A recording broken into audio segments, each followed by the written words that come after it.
Muy buenas noches, bienvenidos al anuario 2018 de La Nación y de La Nación Más.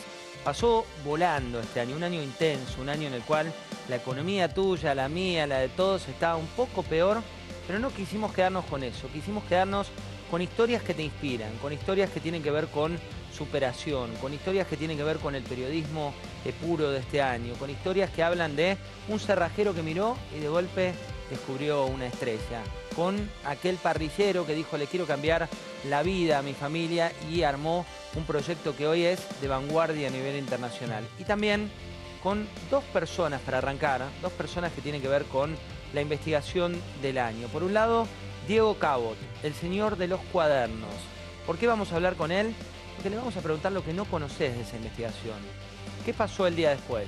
¿Qué pasó también cuando él definió que su vocación iba a ser periodista? Y también con Hugo Alconada Mon, con quien hablamos respecto de lo que viene y el premio Moores Cabot, que es el premio de vanguardia a nivel internacional, casi como un Pulitzer. Pero arranquemos con Diego Cabot, el periodista del año junto a Hugo Alconada. Esto nos decía.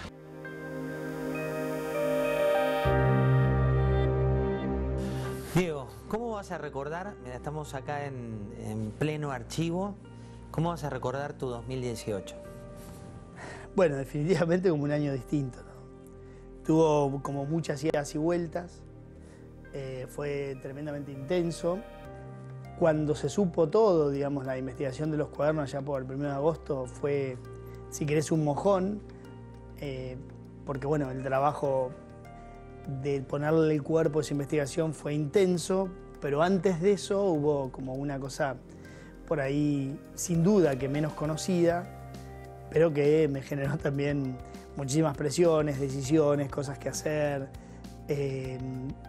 Estudié, vi, comparé otras cosas, proyecté escenarios, ¿viste? Todo este tipo de cosas que tienen que ver con buscarle la mejor, o lo que nosotros creíamos, y te incluyo, el mejor camino a una investigación que nosotros sabíamos que era inédita y que posiblemente nunca más se iba a regenerar o a generar en la Argentina, ¿no? ¿Imaginabas el alcance? Digo, hoy llegó hacia la expresidenta, tenés infinidad de empresarios, tenés detenidos, tenés mucha gente involucrada, arrepentidos, ya perdí la cuenta de cuántos son.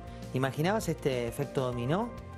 Y en algún punto fue como, en algún punto yo lo anhelaba, si querés, ¿no? Pero lo que pasa es que había una cantidad de factores sobre los que nosotros no teníamos demasiado poder no podíamos hacer nada. O sea, cuando nosotros decidimos hacer o judicializar la causa, bueno, ahí ya había una parte que no podíamos hacer mucho. Ahora, ¿qué podíamos hacer y qué hicimos? Bueno, una de las cosas que podíamos hacer era tratar de controlar con las herramientas que tiene el periodismo a un fiscal o un juez, porque nosotros sabíamos yo sabía lo que les había entregado, o sea, yo sabía la materia prima que ellos tenían para avanzar en una investigación. Entonces yo les decía, si ustedes no avanzan, yo voy a escribir el mejor libro del mundo, que es La traición de ustedes. Diego, si tuvieras que ponerle un título a tu año, si tuvieras que titularlo. Y bueno, fue un año, sin duda, el año que no voy a olvidar, ¿no? Sin duda, ¿no? Porque claramente, además, fue un poco la corona o la frutilla de una cobertura que yo hice durante años. No es que amanecí en estos temas con esta causa, ¿no? Yo durante muchos años cubrí este sector, durante muchos años hablé con estos protagonistas y durante muchos años escuché de ellos, de boca de ellos, la negativa de todo esto. Entonces encontrar un día donde decís, miren, me mintieron, y bueno, es un poco de satisfacción. Última, ¿qué es lo que más satisfacción te da de ser periodista? Lo que me da el oficio a mí es la posibilidad, también como un poco cercano a esto, de vivir vidas que no son las mías, de entender realidades que no son las mías, de poder ser crítico en una cantidad de cosas y por sobre todo de poder investigar, ¿no? De poder, digamos, abrir un poquito así, levantar un poco la alfombra donde había oscuridad y mostrarle una cantidad de gente que está muy alejada de los lugares de toma de decisiones, sea empresarios, políticos, judiciales, lo que fueren, levantar un poco de luz e incomodar al poder, ¿no? Solamente por eso vale la pena ser periodista. Y me parece que siempre vuelvo a eso, ¿no? Por esa sensación de que algún día les estás contando a la sociedad algo que la gente no quería, o que esos protagonistas no querían que se sepa. Y eso tiene para mí un valor enorme. Gracias, Diego. Por nada. La investigación que cambió la historia desde el regreso de la democracia estuvo en La Nación Más, estuvo en La Nación como el caso del año, el caso que ha ganado todos los premios, y también tenés el lujo de tenerlo aquí en PM y de leerlo habitualmente en lanación.com, a Hugo Alconada, el hombre que lidera las ventas en las librerías hace ya infinidad de semanas con La Raíz, que es la matriz, digamos, lo que complementa lo que ocurre como sociedad. Tiene que ver con la corrupción, tiene que ver con investigar al poder, tiene que ver con incomodar y tiene que ver con este periodista que busca en su día a día cambiar la historia, digamos, la historia, pero sobre todo lo que piensa hoy Hugo Alconada.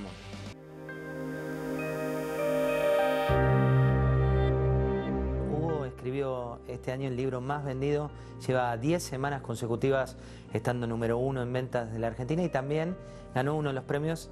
14. 14 semanas como el libro más vendido. Hablamos de La Raíz de toda la corrupción. La raíz de todos los males. ¿Cuántos años decís de investigación? Eso me tomó 20. ¿Y qué implica, Hugo, la repercusión y qué implica todo lo que se generó después en la justicia? Ahí es una buena... A ver, por el lado de la justicia ya declaré 4 veces por este libro, ratificando lo que había y demás. Y luego, por separado, fue algo muy interesante, José, porque de hecho yo no quería publicar el libro ahora. ¿Por qué?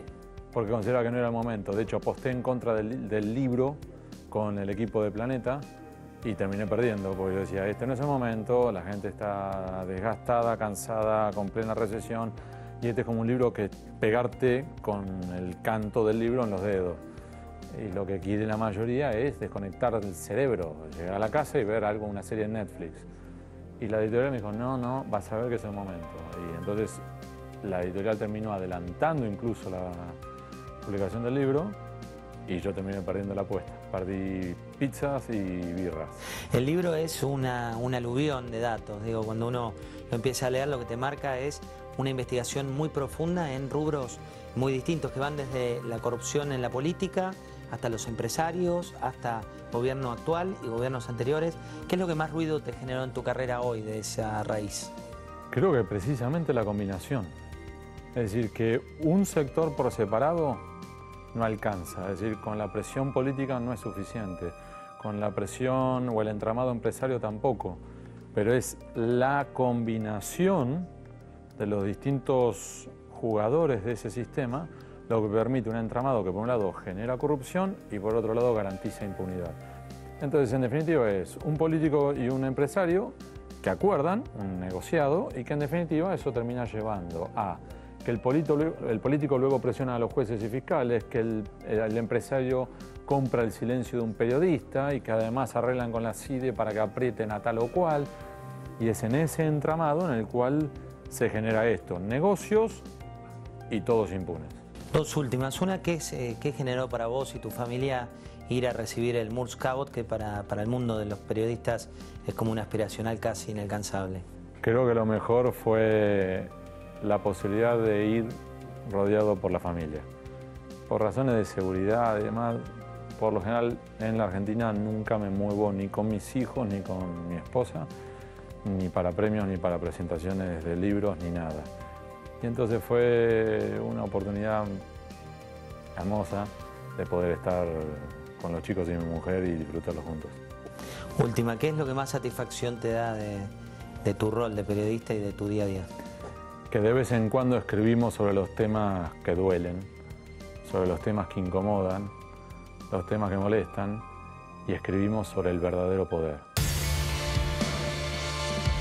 Incomodar al poder, de eso se trata un poco, Martín, nuestra profesión también. Sí. ¿No? De interpelar, de incomodar, de buscar, eso decía ahí Hugo Alconada, pero también otra de las situaciones que se vivió este año tiene otro tono, no es la investigación, sino que está vinculada con el Ara San Juan. Sí, uno de los momentos más dramáticos del año, aquel sábado, la madrugada del sábado 17 de noviembre, que casi mágicamente ese día se acabó la grieta y todos los argentinos, los que nos íbamos enterando, nos unió un poco la emoción, ¿no? de ver aparecer los restos del Ara San Juan un año y unos poquitos días después de su desaparición, y la confirmación de que efectivamente eso que parecía imposible, que era hallar los restos del submarino, ocurría, y veíamos esa imagen de esos restos, esos primeros restos que se llegaron a ver, de esas fotos que hasta ahora se conocen, de las miles y miles que al parecer tiene ya la justicia para analizar. Y bueno, se terminaba de confirmar lo que ya sabíamos, que era una enorme tragedia con 44 tripulantes. 44 tripulantes, una historia, muchas familias mirando y esperando. Y esto es parte de lo que ocurría. Veamos el especial, una parte del especial de La Nación Más para ese día de.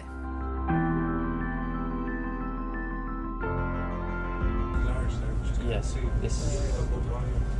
I have a big piece over there, huge. So we'll cross over. Right there. At the bridge. Up ahead and left on the sonars. Current. Creo que las imágenes nos muestran la situación final del accidente. Evidentemente se observa que el buque tomó inercia hacia abajo y dio un gran golpe por las fotos que se han mostrado. Y se ve, aunque a mí me duela mucho, ver el San Juan con faltantes que están en el fondo del mar. No sé cómo seguir. Tengo 3 nietos que me dejó mi hijo. Tengo una hermosa familia, pero ellos me rompieron mi rompecabezas.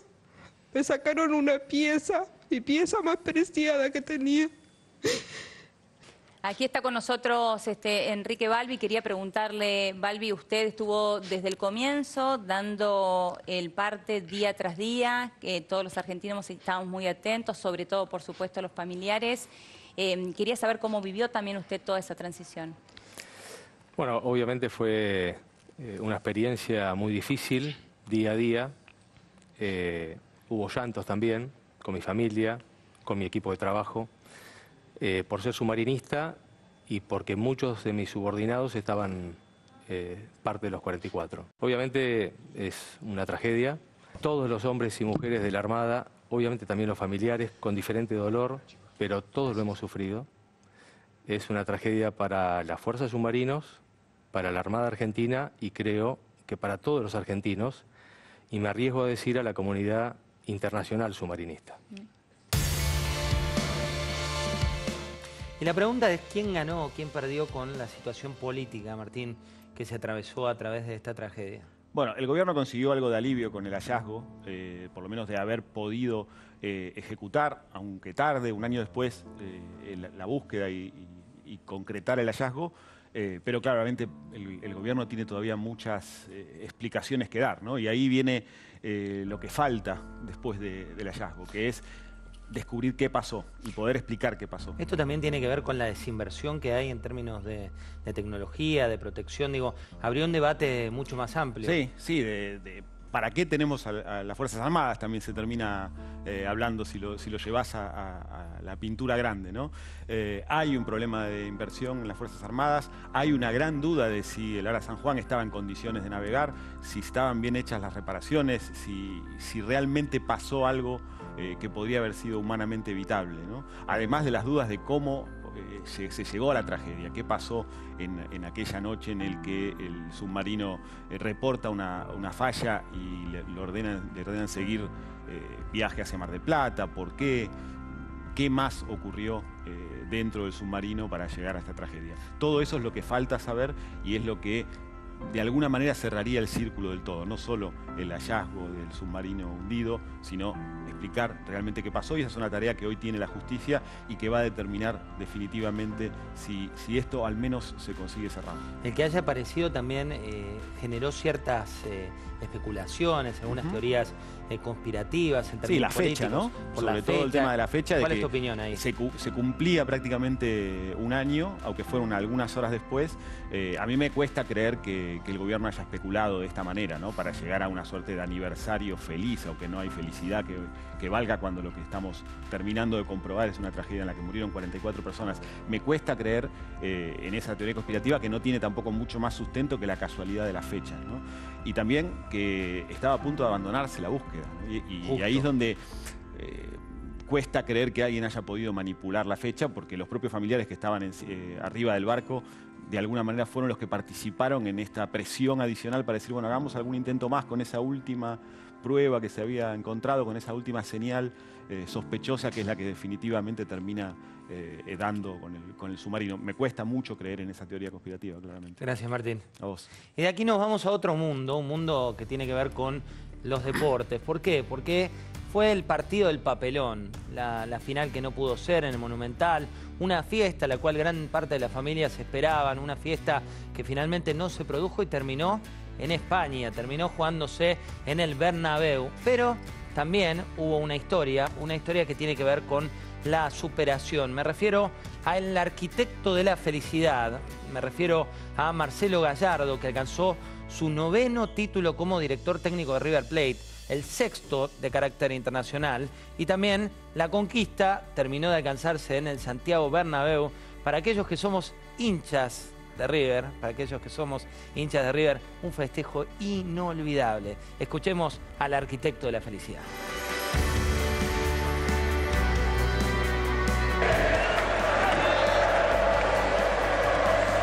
Hace 3 años, cuando ganamos la Copa Libertadores del 2015,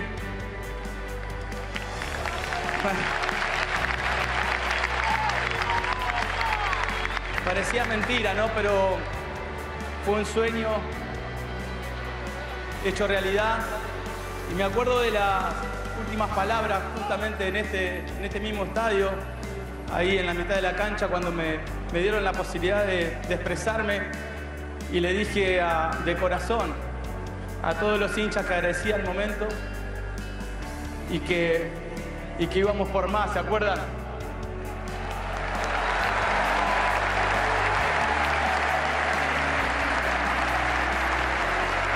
No solamente fuimos por más, sino que ganamos la final más soñada del mundo.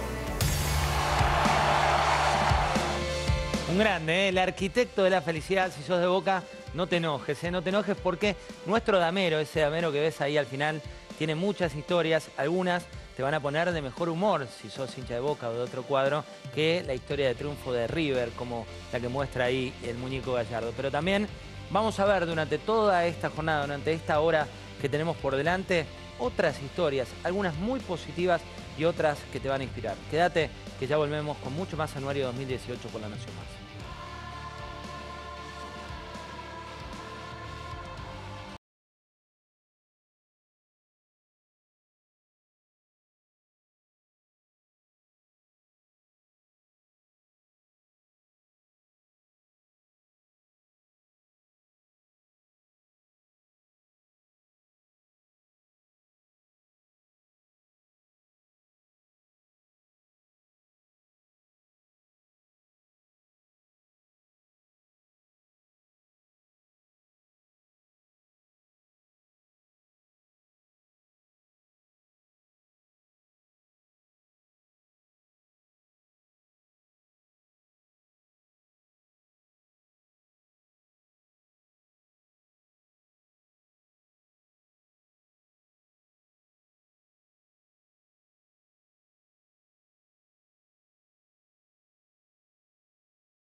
Banco Ciudad. Te quiere ver crecer.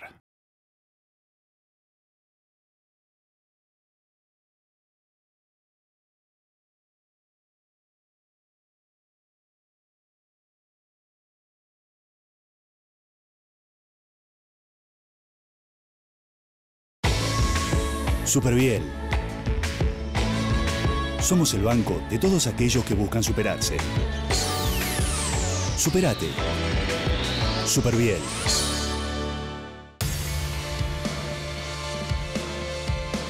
Y seguimos en el anuario 2018 y la política, sí, la política trajo una buena noticia, para algunos inesperada, para otros era parte de lo que iba a acontecer. Jorge Liotti, ¿cómo anda usted? Sí, José, ¿cómo te va? ¿Todo bien? Bien, muy bien. ¿El G20 fue la gran buena noticia para el gobierno? Sí, en un año muy difícil, probablemente el más duro desde que asumió Macri, fue, te diría, el gran tema positivo que pudo instalar. Lo preparó, lo trató de pulir a su estilo y le salió bien. Desde lo político, le salió bien desde la cuestión de la seguridad, que era el temor, desde la organización, que muchas veces, por más de que haya resultados positivos entre los líderes, por ahí un incidente o esas cuestiones te empañan. Y la verdad es que el resultado fue muy favorable, con desafíos que eran complejos, porque el mundo está muy volátil, con mucha incertidumbre. Vinieron por primera vez en toda la historia de la Argentina los principales líderes del mundo, y la cumbre en ese sentido no fue mala. Jorge, muchos que nos miran dicen, bueno, pero ¿qué cambió para la Argentina? ¿Qué cambió desde ese momento de un G20 que fue exitoso? ¿En qué nos reditúa? Mira, yo te diría que en este tipo de eventos no se puede esperar réditos inmediatos como si fuera una transacción. En general lo que ganás es posicionamiento como país, interlocución con los principales líderes, y de hecho eso recibió bastante la Argentina, y de alguna manera transparentó que hay del establishment internacional, de los principales líderes, un respaldo político, institucional, económico muy fuerte, que yo te diría que se le había agotado al gobierno la cuenta cuando el Fondo Monetario le dio el préstamo por el aval de esos mismos presidentes que vinieron acá.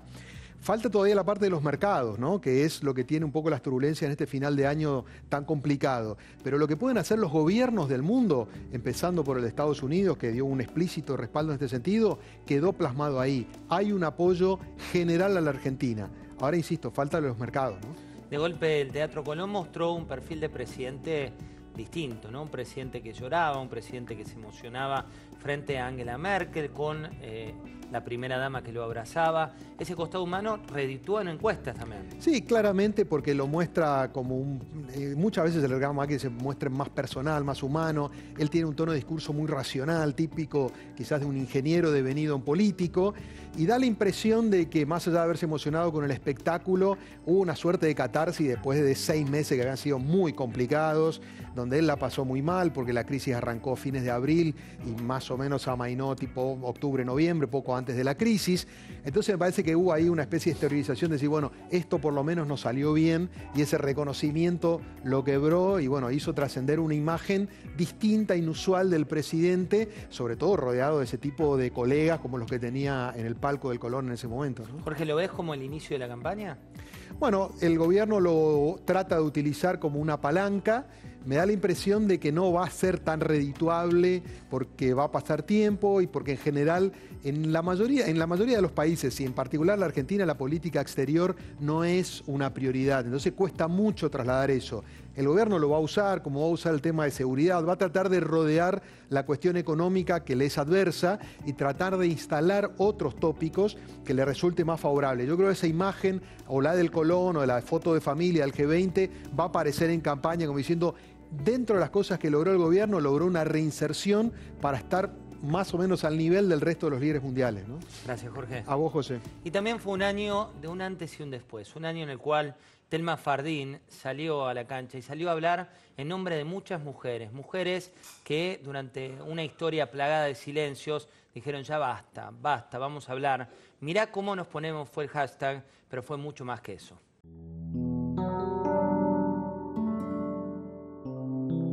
¿Uno tiene que ver a la víctima rota para creer en ella? ¿Es necesario eso? Mira, ese día en el la grabación de ese video, en un momento cortamos porque yo dije, esto hace falta que me vean tan rota, ya gritando, ¿no? Ahora estoy mucho más tranquila. Y el director que me estaba, amigo, que me estaba acompañando, me dijo, sí. ¿Te lo cruzaste? ¿Te ofrecieron trabajar en alguna novela en la que él también le ofrecieron? ¿Dijiste no, acá no? No, no me lo crucé nunca más. Hace 2, 3 meses creí estar cruzándomelo en la calle, camino a terapia, y afortunadamente no, pero sí mi cuerpo se paralizó de vuelta a esto, ¿no? De los caminos del cuerpo y los de la cabeza. Y en ese momento tuve todavía más fuerte la convicción de que tenía que hacer algo, porque siempre tuve un espíritu muy aventurero, viajé mucho sola, viví en otros lugares, y nunca sentí ese nivel de miedo y de paralización. Y cuando ese día, creyendo que me lo estaba cruzando, mi cuerpo reaccionó de esa manera, dije, con más razón todavía yo tengo que hacer algo con esto, porque no me puedo permitir que algo me paralice así. Sí, es muy agotador cuando uno escucha como, bueno, si no tiene pruebas, son delitos que se dan en la oscuridad, entonces es muy difícil tener pruebas, pero bueno, ahí puse una vez más mi cabeza y mi cuerpo, ¿no? A disposición de encontrar la verdad. Los que tenemos más de 40 cantamos sus canciones, vimos su momento de esplendor, pero los que son más jóvenes, ¿quién era Luis Miguel, Marcelo? ¿Cómo va, Marcelo? Hola, José, placer saludarte. Y de golpe Netflix lo resucitó y lo llevó a lo más alto nuevamente. ¿Por qué? Porque se dio una curiosa circunstancia alrededor de la serie de Luis Miguel. Por un lado, a mí por lo menos me llamó la atención que una serie con características de historia oficial, y avalada claramente por su protagonista principal, sea lo suficientemente atractiva y misteriosa como para que a partir de esa intriga podamos de nuevo preguntarnos sobre la salud, el presente y el futuro de este personaje. Normalmente, viste que son como el diario de Irigoyen. Las biopics oficiales, las historias oficiales te escamotean realidad porque son autorizadas por su propio protagonista y no quiere que algunas cosas se sepan. Pero en este caso, lo primero que me llamó la atención de la serie de Luis Miguel es el misterio y la intriga que el propio Luis Miguel promovía a través del descubrimiento o el redescubrimiento de su propia vida, hecha historia de ficción. Con una curiosidad, él mismo participó haciendo algún cameo. Este es uno de los juegos que tenía la serie para los fans, descubrir por dónde aparecía él en algún determinado capítulo, el misterio alrededor de su mamá, que pocos conocían, digamos. Muy pocos conocían, que por extensión le sumaba otro atractivo para el público argentino, que es la pata argentina que tenía la serie de Luis Miguel. No solo por el lado del misterio de su madre, y todas esas preguntas alrededor de cuál había sido su destino, si estaba viviendo todavía acá, qué había pasado con ella. El hecho de que su primer representante era argentino, está interpretado por un actor argentino, por César Bordón. Marcelo, y también estos estereotipos, ¿no? Digo, cuando uno miraba las personalidades, al llevarlo a la vida real, hacía mucho más atractivo, ¿no? Ese padre tan complejo que tenía. Bueno, el padre es probablemente el mejor villano que nos dio la televisión o el mundo del streaming en este 2018. Creo que estamos completamente de acuerdo. Y a esto podemos sumarle un par de elementos más. En primer lugar, lo que fue creciendo alrededor de este revival generado por la serie. A lo largo de toda Latinoamérica, de toda la América de habla hispana, incluyendo Estados Unidos, y con la Argentina como uno de los puntos de referencia fuerte, se empezó a crear de nuevo la expectativa y el entusiasmo sobre Luis Miguel. Y a las preguntas sobre la historia de Luis Miguel, le continuó o le siguió la posibilidad del regreso, y Luis Miguel lo aprovechó muy bien. Nunca vamos a saber si eso fue deliberado, si fue parte de una estrategia, o el propio Luismi se dio cuenta, a partir del impacto de la serie, que era el momento de su regreso, y el momento de su regreso con gloria, a llenar escenarios, a hacer de nuevo giras. De hecho, va a venir aquí en la Argentina en los primeros tramos de 2019. Nunca lo sabremos, pero está claro que el año de Luis Miguel tiene que ver con la serie y con esta espectacular resurrección artística que lo tiene ahora como uno de los grandes protagonistas de la canción latina. Volvió a llenar estadios, volvió a la cancha, volvió a la Argentina, próximamente va a volver con un estadio que ya está todo vendido, pero también Hubo otro clásico, una biopic que la rompió absolutamente todo y nos referimos concretamente a Freddie Mercury. Bohemian Rhapsody, de la mano de la película de Bryan Singer, película que también merecería un capítulo aparte en cuanto a su rodaje, a su realización. Lo que hizo Bohemian Rhapsody es recuperar la mística de lo que significó la vida de Freddie Mercury como artista y la vida de Queen en los escenarios como grupo. Una de las mejores bandas de la historia, ¿no? Y probablemente la protagonista, tal como sugiere la película en su tramo final, de la mejor actuación en vivo de la historia del rock. Aquel cierre que estamos viendo ahora en pantalla del Live Aid en el año 85. 85, 83, ¿no? 85. Pero de ahí, está en los 80.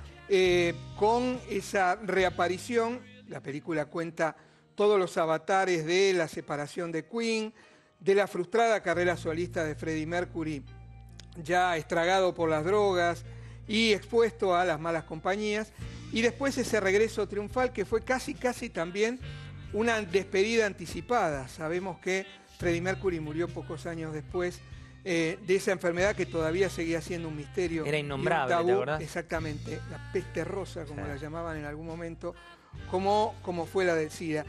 Y lo que décadas después hizo Bohemian Rhapsody en los cines de todo el mundo fue recuperar esa mística y llevar de regreso a los fanáticos de Queen, que en la Argentina se cuentan por miles, a los cines, no a ver una película en el sentido convencional, sino a vivir una experiencia, no sé llamarla religiosa, pero sí lo suficientemente intensa y atípica como para que estos fans no solamente vean la película 1, 2, 3, 4 veces, sino que la vivan en carne propia, cantando las canciones, emocionándose, llorando. De hecho, hay una versión sing-along de la película que se estrenó en los cines argentinos, que tiene los subtítulos puestos en la pantalla para que los fans puedan cantar las canciones junto con su ídolo.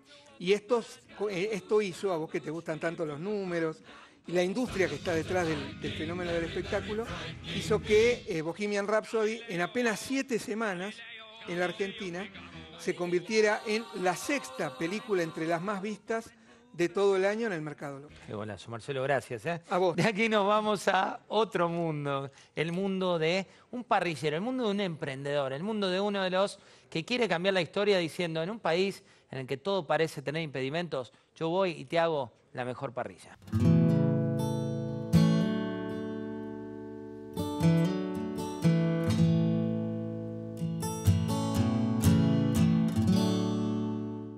Desde que empezamos acá, el objetivo era salir adelante, no era ganar dinero. Salir adelante como una familia, en la que hay mucho amor, por suerte, y hay amor desde mi abuela, que era parte de este negocio, de mi madre, de mi padre, y después vinieron mis hijos, y hoy la familia se extiende porque los chicos que trabajan con nosotros ya llevan 20 años acá. Entonces hay como un amor genuino hacia lo que hacemos, pero también hacia nosotros. Y eso es lo que te da la fuerza para poder, o lo que te hace resistente a todo lo que pase afuera y a todo lo que pase desde lo numérico, digamos. Hoy se ganó menos, hoy se ganó más, estamos con poco presupuesto, con bajo presupuesto, estamos atravesando una crisis, estamos en un buen momento en Argentina. Todo eso es periférico, no es lo central a tu objetivo y a tu fuerza y a tu proyecto. Siempre el proyecto es salir adelante. Es un proceso lento, porque no todo el mundo mira eso que vos haces y que hoy todos ven que es algo importante o trascendente. Esas cosas las ven poca gente. El valor de este lugar es el intento de llevar a la máxima expresión nuestra cultura gastronómica. Y parecería simple, pero lo que sucede es que esta cultura es tan común, es tan cotidiana, es tan simple a la vista y es tan nuestra que no la valoramos. Y más en un país donde siempre lo bueno viene de afuera, o lo interesante es lo que hace el vecino.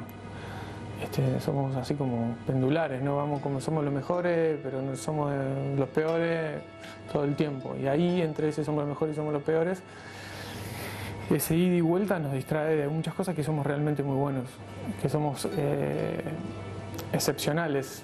¿Por qué? Porque somos la excepción en el mundo por varias razones, gastronómicamente hablando.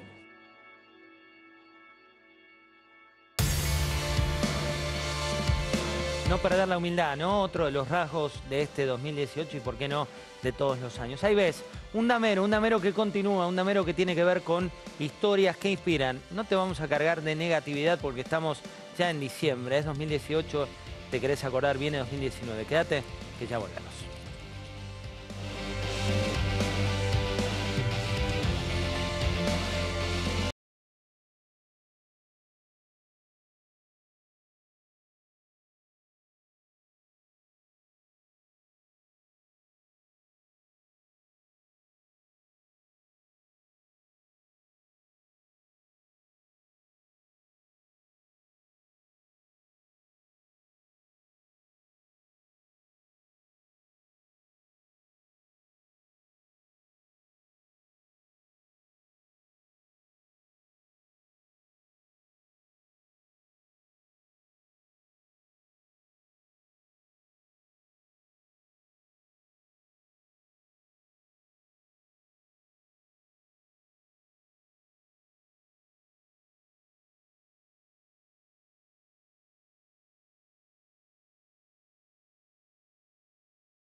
Banco Ciudad. Te quiere ver crecer.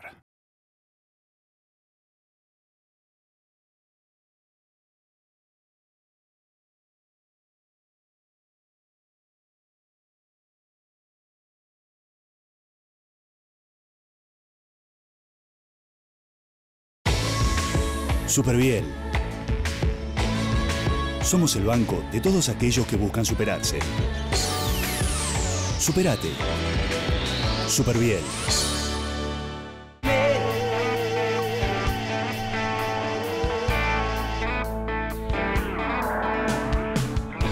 Quisiera que esto dure para siempre.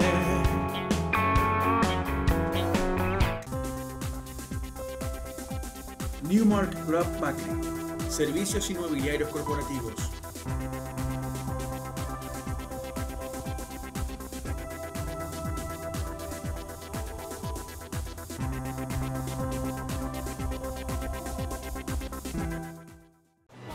Para cada uno, crecer es algo distinto. Acompañe.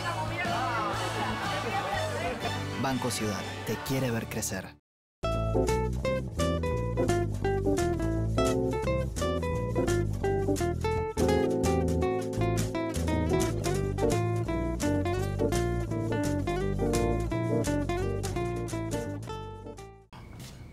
¿Quién es Gala? No es lo que vos pensás. Es un robot del Banco Galicia que le puedes hacer preguntas por WhatsApp y te responde las 24 horas. ¿Ahora que le preguntaste? ¿Qué quiso hacer el arquero en el primer gol de Croacia? ¿Por qué la picó? Si es un bot del banco, tenés que hacerle preguntas del banco. Hijo, claro que... Como si yo preguntara, ¿Marcos es o se hace? Ay, es. Es tu vieja, toma. Hola, ma.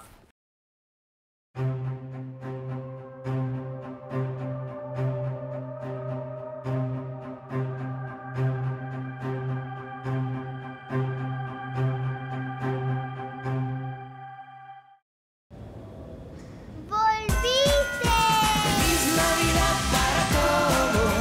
En nadie le falte Navidad. Les desea Falabella. Porque en Coca-Cola Argentina creemos que cada persona tiene que poder elegir cómo hidratarse y disfrutar. Creamos más de 80 bebidas diferentes que incluyen empaques pequeños y de las cuales casi la mitad son sin azúcar o bajas calorías. Coca-Cola Argentina. Creamos juntos. En Galeno hay un plan que se ajusta al de tu vida.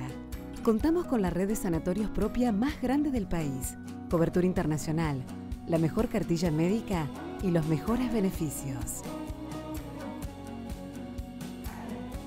Galeno, siempre pensando en vos. It's a beautiful day.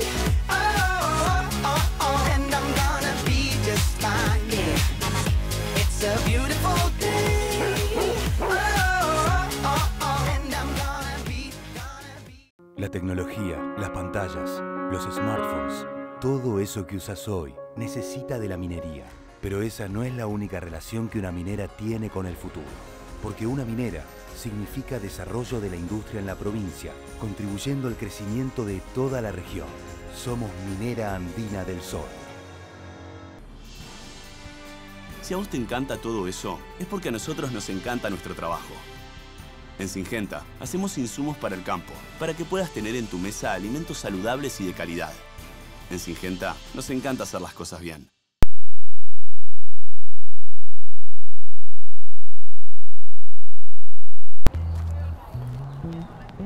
¿Luis? Luis, tocayo. Gracias, Hernán. De nada, María. Santiago. Gracias, Pedro. Gracias, Ana. Hay tantos nombres como formas de llegar y ahora podemos hacerlo juntos. Uber, juntos en el viaje.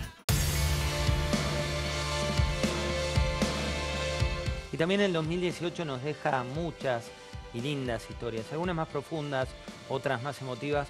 Nico Cassese, ¿cómo anda usted? ¿Qué tal? Muy bien, José. Nunca convivimos, te veo. No, la verdad que me hace raro esa situación en televisión. Es raro, nos vemos en el detrás de escena, pero hiciste un gran trabajo junto a Daniel Santa Cruz, me refiero a un viaje. Contanos de este viaje que estamos viendo por allí. Sí, lo que decías de historias positivas. Es una de las grandes historias, si se quiere, del año que pasó, que tiene que ver con empezar a saldar una deuda histórica que la Argentina tiene con sus veteranos de Malvinas. Recordemos la historia, desde el fin de la guerra había 121 tumbas en ese cementerio de Darwin, que todos los que tuvimos la oportunidad de visitarlos era una imagen realmente muy triste. Madres buscando una tumba que no tenía nombre, 121 soldados argentinos que habían sido enterrados por desidia de gobiernos o por lo que fuese, sin su nombre, con una leyenda ominosa, soldado argentino solo conocido por Dios. Y a partir del trabajo que arrancó con el gobierno anterior, siguió con el equipo de antropología forense, la Cruz Roja, un trabajo entre científico y humanitaria, excavaron esas tumbas, inhumaron esos cuerpos, hicieron muestras de ADN y viajamos a fin de marzo, 26 de marzo, ya había 90 cuerpos, o sea, 90 tumbas a las cuales con sus familiares se le iba a poner la placa. Y de esa fecha a hoy ya son 106. De esas 121 tumbas que no tenían nombre durante 30 años, ya hay 106 que finalmente recuperaron, y la importancia, ¿no?, para una familia saber dónde descansa su héroe, su soldado de Malvinas. ¿Y qué fue lo más fuerte de ese viaje? La verdad que a mí lo que me sorprendió de manera así más rotunda fue la diferencia entre la manera en que entraban esas deudos, víctimas de la guerra, porque una guerra empieza en un año, pero para esta gente nunca termina. La manera desconsolada y el llanto desgarrador con el que entraban en esa ceremonia al cementerio de Darwin, y cómo de a poco nos tocó una mañana inusualmente luminosa y sin viento y no demasiado fría para Malvinas.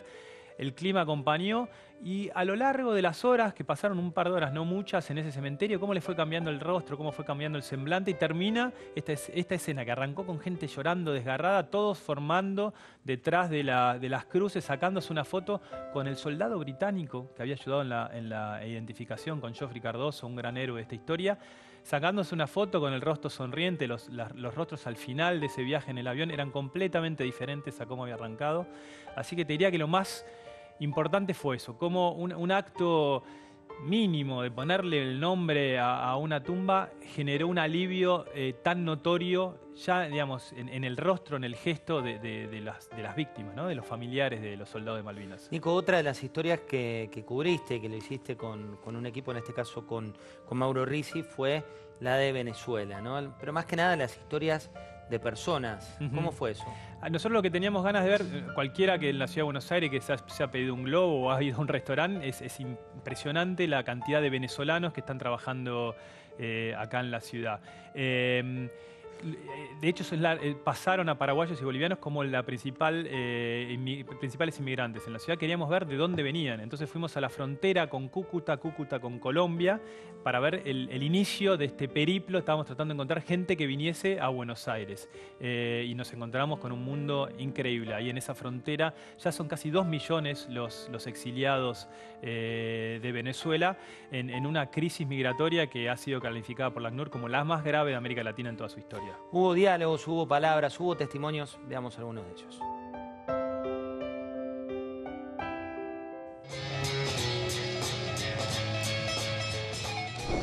Voy a viajar sin rumbo a un destino que pueda conseguir una estabilidad. Voy de mochilero hacia Perú. Y voy emigrando para Bogotá. Nuestra meta es llegar a Argentina. Voy rumbo hacia Argentina. Me imagino que es un país hermoso. Yo voy a caminar a Bogotá como por 14 o 15 días. Caminando. Caminando. Hasta que uno alcancemos caminando hasta donde llega allá. Caminando. Que incluso mira cómo tengo los pies. Ante la censura a los medios de comunicación. Vos lo llevabas, Nico, a cómo uno los ve habitualmente, pero también historias de desgarro, ¿no? De familias que se desarman. Es tremendo, insisto, las rutas, fuimos a hacer una cosa y nos encontramos con otra. Básicamente lo que estaba pasando, estaba empezando a ocurrir en esa fecha, eran los caminantes. Gente que ya desesperados, sin nada, cruzaban la frontera en el puente Simón Bolívar, en Cúcuta, en Colombia, y empezaban a caminar por rutas como si fuesen la de Bariloche de acá, con montaña, qué sé yo, hasta donde, con su mochilita, hasta donde llegasen. Es tal la situación de desesperanza que hay en Venezuela. E incluso nos encontramos con un grupo que eran 5, en la última nota que hicimos con Mauro, que hay que darle el mérito, él los encontró, 5 chicos entre 20 y 24 años con un bebé cochecito a cuestas, que venían, ¿a dónde van? A Argentina, a Buenos Aires. Venían caminando, o sea, a dedo, caminando, como fuese. Hablamos ahora hace poquito, va a salir la nota en los próximos días, están en Santander de Quilichao, en el sur de Colombia, pegaron algunos trabajitos ahí y tratando de ver cómo sobreviven, nos contaron lo que fue su periplo de los últimos meses. Realmente son una especie de nómades del siglo, como esas historias de la Biblia, bueno, nómades del siglo XX, siglo XXI, deambulando por la ruta de Colombia, expulsados de su país. ¿Y cuál es el sueño más grande que tienen? Prosperar, o sea, un lugar donde puedan, dicen, por ejemplo, como decían, nos vamos porque no hay plata para darle de comer a nuestros hijos. Es muy impresionante porque lo que descubrís ahí, que el que emigra por lo general es el de la familia el más corajudo, el que tiene más tesón, porque hay que salir a caminar por la ruta de Colombia buscando un lugar. Lo que te dicen es, donde sea que me den trabajo y pueda vivir en paz y llevar una plata para poder traer a mi familia o mandarla a Venezuela, ahí me instalo. Es gente muy sufrida y, insisto, los que salen a la ruta, por los que cruzamos ahí, son los que tienen más empuje, más potencia de la familia. Gracias, Nico. Gracias a vos. Y también hubo otra revolución que se vivió aquí en La Nación Más y en La Nación, cuando Manu Ginóbili, el hombre del año en términos deportivos por lo que implica su retiro, vino y decía lo siguiente. El regalo que recibí en mi vieja de pensar. Bueno, un regalo que recibí, no me esperaba y estuvo muy bueno, fue cuando una Navidad volvía de gira con el equipo y cuando llegué a casa mi mujer había traído a mis amigos a pasar esa semana en San Antonio. Fue muy buena, muy inesperada y la pasamos genial, así que es el que me viene a la mente, así que seguramente fue impactante en ese momento. Nunca fui de creer en las cábalas, o sea, tenía una rutina y bastante extensa de ejercicios y cosas que me ayudaban a estar mejor. Algunas que las hacía por camaradería, por hacerlo con mis compañeros, pero nunca creí que me ayudaban a ganar el partido.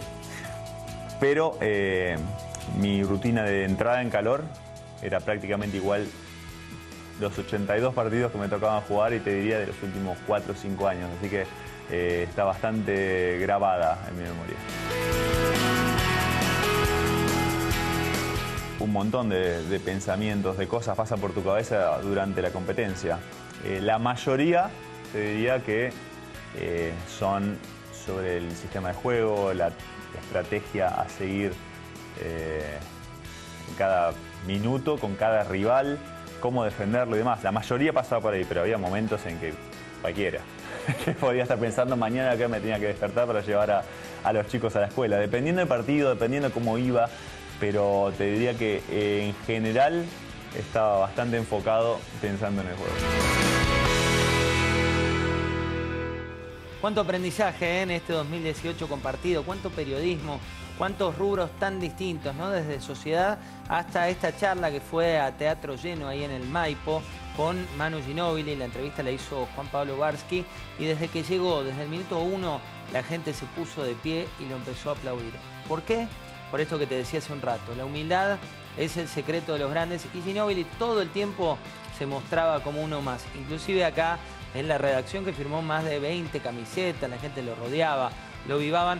Pocas veces pasa, ahí vienen muchos de visita lo que ocurrió con Manu Ginóbili. Pero ahora nos vamos a meter en otro mundo, en el mundo de la ciencia. Cuando hablamos de ciencia, hablamos de Nora Barr. Ella acaba de editar un nuevo libro que se llama 10 preguntas que la ciencia todavía no te puede contestar. Nora, bienvenida. ¿Cómo estás? Bueno, ¿cuántas historias? Contanos un poco de ese cerrajero rosarino que también cambió la historia.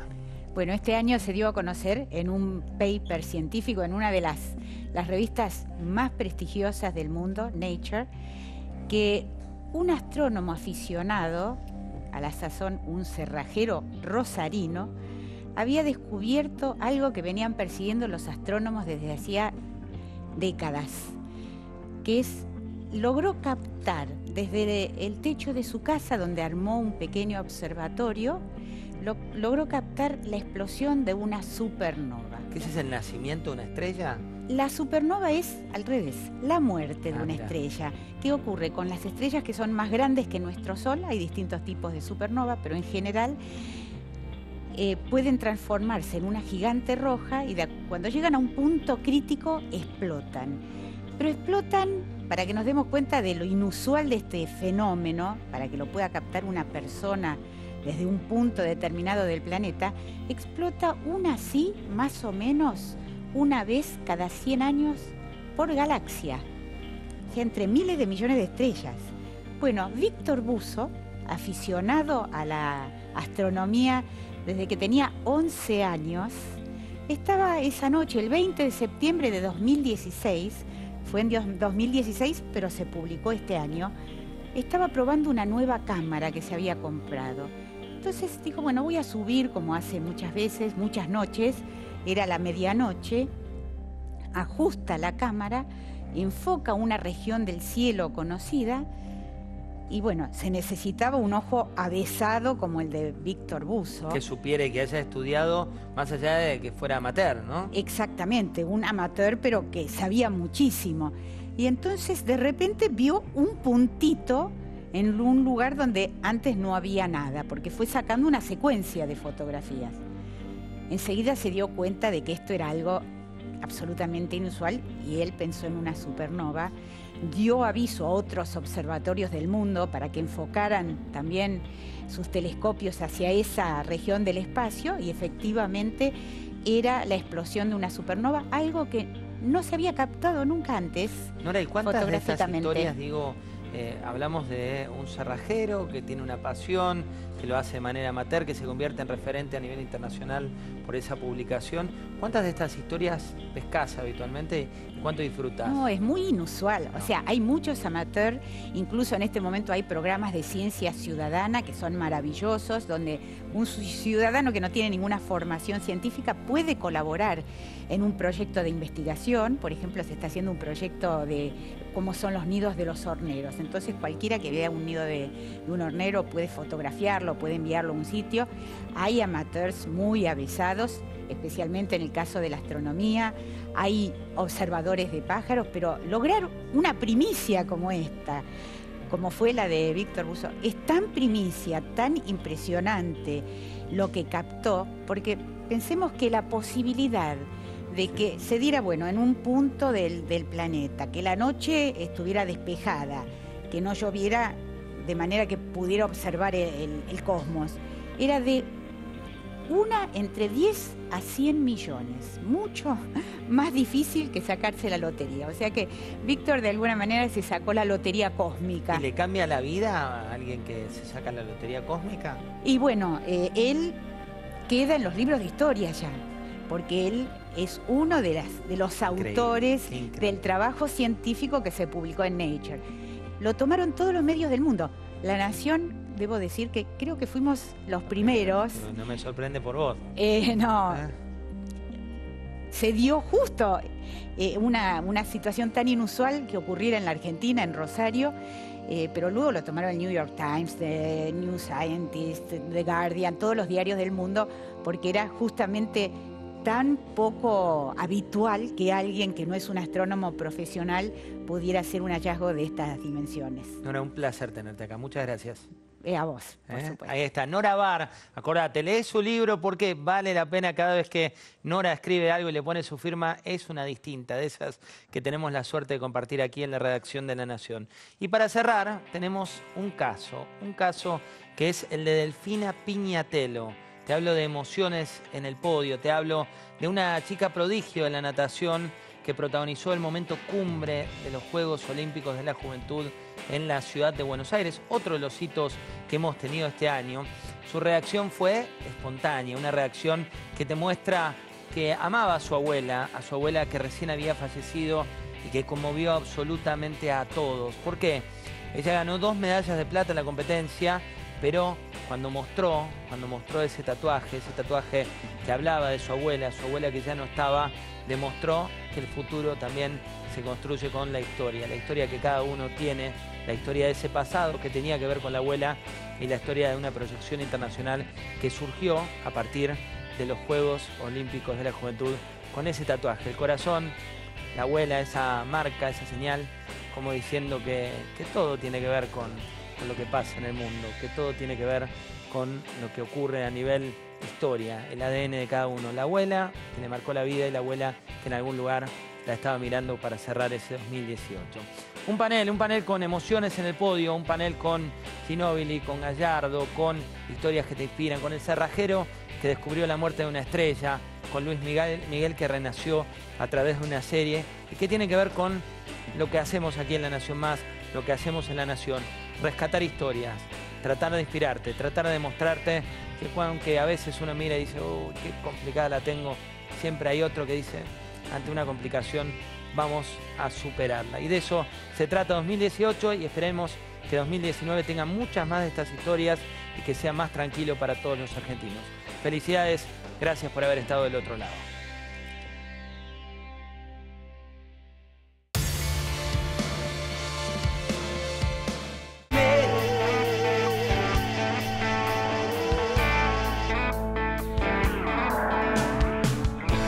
Quisiera que esto dure para siempre.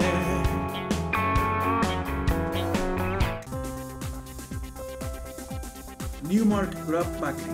Servicios inmobiliarios corporativos.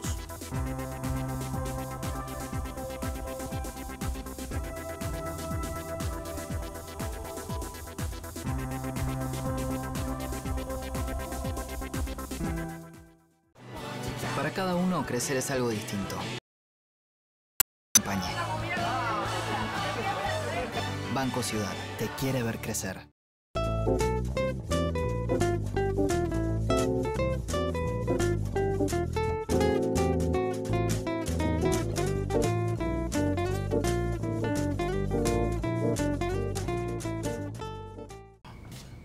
¿Quién es Gala? No es lo que vos pensás. Es un robot del Banco Galicia que le puedes hacer preguntas por WhatsApp y te responde las 24 horas. A ver qué le preguntaste. ¿Qué quiso hacer el arquero en el primer gol de Croacia? ¿Por qué la picó? Si es un bot del banco, tenés que hacerle preguntas del banco. Hijo, Claudia. Como si yo preguntara, ¿Marcos es o se hace? Ay, es. Es tu vieja, toma. Hola, ma.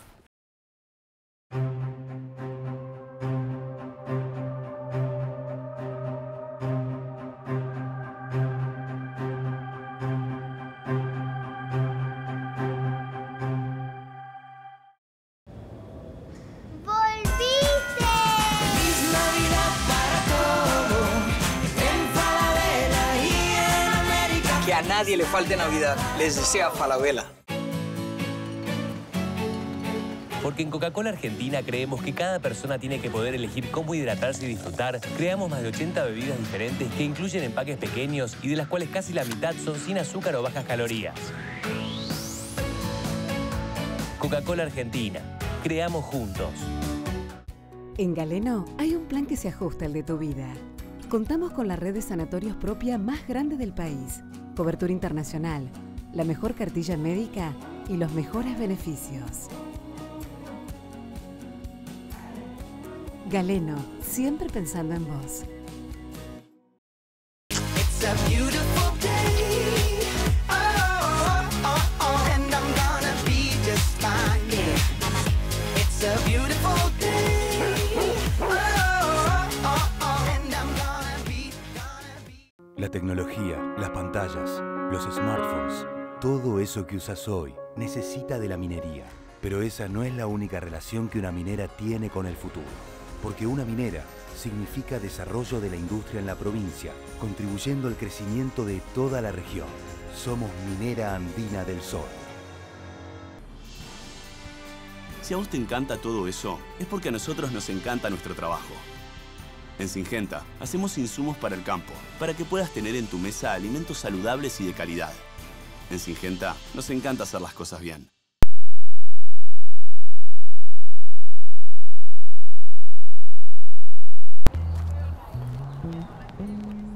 Luis, tocayo.